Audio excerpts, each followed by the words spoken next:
So listen to this wisdom from Angela Lussier, and she is the creator and CEO of Speaker Sisterhood. And instead of me doing some kind of a recap and bio, maybe over a couple of questions, you can interject some of what that is, what you do for that organization. It's a great. I'll tee it up by saying I met Angela a few weeks ago. She was speaking on a panel at an event in Boston, and I was number one. I was really inspired by her story and how you got started, which I'm going to ask you a couple questions about.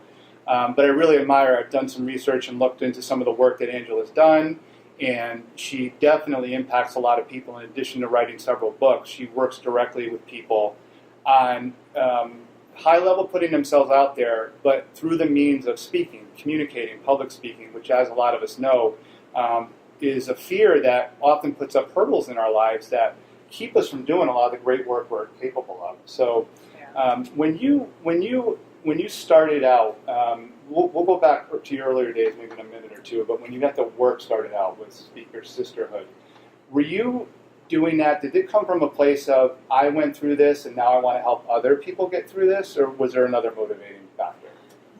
That was probably 10% of the reason I did it. The other 90% came from talking to women who wanted to become professional speakers, who were taking my online course at the time, saying, now that we know how to put together a signature talk and market ourselves for talks, how do we practice these talks before we get paid to do it?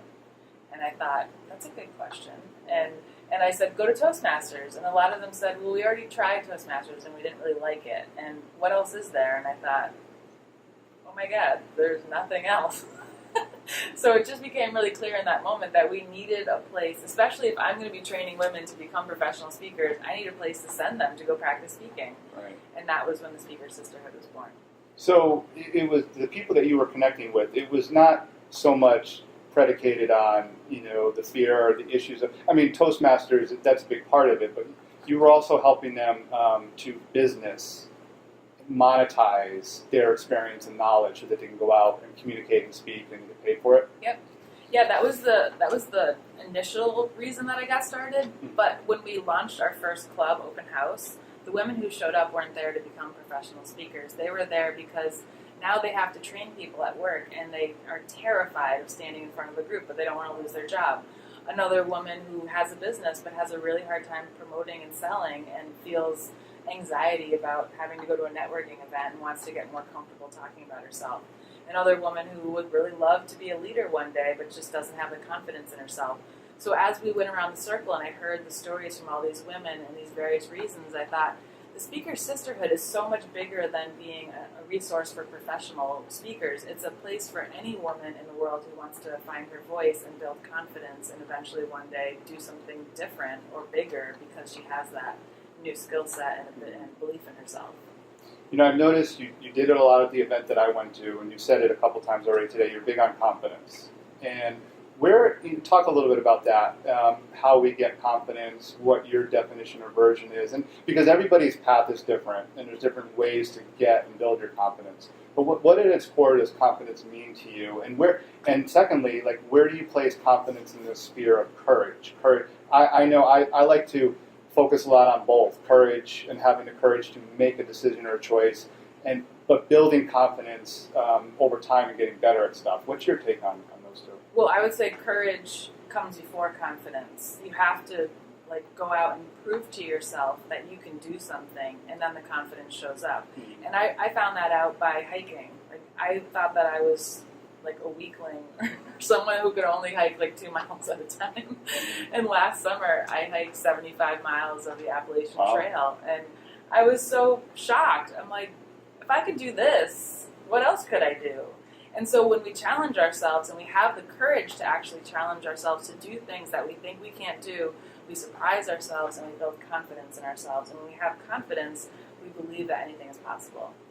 But if you don't have that confidence or that self-worth, you think, oh, I can't apply for that job. Oh, I can't ask that person out. Oh, I can't have that house I want. I can't have that car because I'm not good enough. Mm-hmm. But you start to realize you're good enough when you go out and actually do things that you think are beyond your ability. I totally agree. And do you find that that people, that confidence helps defeat the self-talk? You just gave some examples. I can't, I won't, I shouldn't.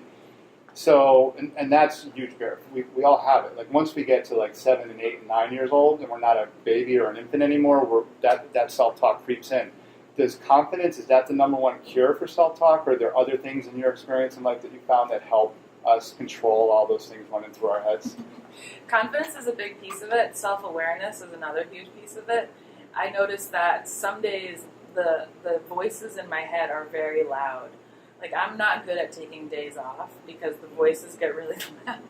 Guilt? Like you're feeling guilty you're not working? Or? No, I don't feel guilty. I feel like out of my zone of comfort. Like, I just don't know how to stop. So when those voices get really loud, I'm like, all right, I have to be aware of what I'm saying to myself right now. What am I telling myself about who I am? Oh, I should be working right now. I should be working on my house. I should be going to the grocery store. And I have to actually, like, separate myself from the thoughts and observe them and start to understand, like, what do they mean and why are they there? And when you have that self-awareness, you're able to listen to the way you talk to yourself in a different way instead of being absorbed by it and believing that all that stuff is true. Absolutely. This is great because all your answers are triggering other thoughts in my mind. So then how, somebody who your comfort zone is working on your passions, speaker sisterhood and books and whatnot. I think work-life balance is a complete misnomer, or it's overrated, or whatever. I can come up with a better term for it. I don't think we need to focus on reaching work-life balance. I think what we need to do is find what we're good at, what we love, what gets us excited in the morning when we get up, and put our energies into that. And you know what? If being a parent, being a family person, or some hobbies do that for you, then spend a lot of time on those, in addition to working and all that. But what do you do for yourself outside of work, or to recharge? Or does the work itself, is that how you recharge and keep yourself going and motivated every day? That's a great question, and I actually just had an hour-long conversation with my coach about that this morning because it's an ongoing question I'm asking myself.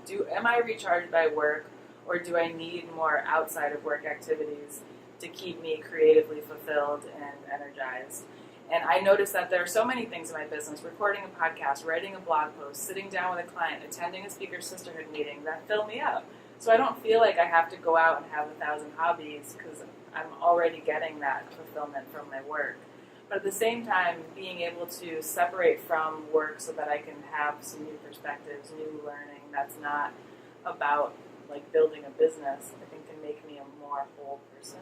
Yeah. So I do yoga, I meditate, I hike, I love going for walks, I work on my house all the time, like it's always a new project. So I garden. I think all those things help to make the work more interesting and help to make me a more whole person. Sounds like you have a lot of stuff going on. Other things that keep you pretty occupied at times, anyway. That's great. Yeah. Do you find somebody as driven, as motivated as you are, or inspired, I should say?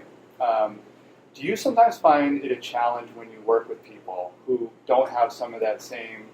Maybe not fire. Fire is a very loose term, but maybe more some of that clear thinking. You and I were talking before we hit record about people coming to something with the right mindset and because they want to be there. Do you struggle when you're with either a small group, a large group, or even one-on-one when somebody doesn't have some of that same mindset that you have in terms of having a clear purpose in what they're doing? I don't struggle with people who don't have a clear purpose because I think there's a continuum, and like people, as long as they're motivated to try to get to that clarity, I can work with them and I'm excited about that. I have a hard time with people who have given up, or people who are just kind of like, this is my life, it sucks and it's just going to be this way. I can't relate to it at all. I don't even know what to say to them. But when people are committed to asking questions, to being curious about what shows up, to being on the adventure, making mistakes, being open to failure, I can work with that all day. Yeah. That's great. Yeah. So why don't we take a second to where can people find you online, and if there's any other information you want to share about Speaker Sisterhood or any of the other work that you're doing? Well, the website for Speaker Sisterhood is speakersisterhood.com. A lot of people call it Sister Speakerhood. And if you go to sisterspeakerhood.com, it will do it. I was just about to do that. Yeah, everybody does. You didn't. But we have sisterspeakerhood.com too, just in case. I also have my own website. It's angelalussier.us, where I have information information about my upcoming speaking school where I train women to become professional speakers. There's information about my podcast and my own speaking. So I go out and I do a lot of workshops, keynotes, lectures, seminars, and all kinds of stuff. And I'm on Instagram and Twitter and Facebook and LinkedIn. Just search for Angela Lussier. Right. Thanks so much, Angela. And thank everybody who took a few minutes to watch this video. And Angela does great work. Be sure to look her up. And thank you again for, as always, tuning in and checking out some of my Teaching to Lead nuggets of wisdom. Hope you got something out of this today. I'll talk to you again real soon.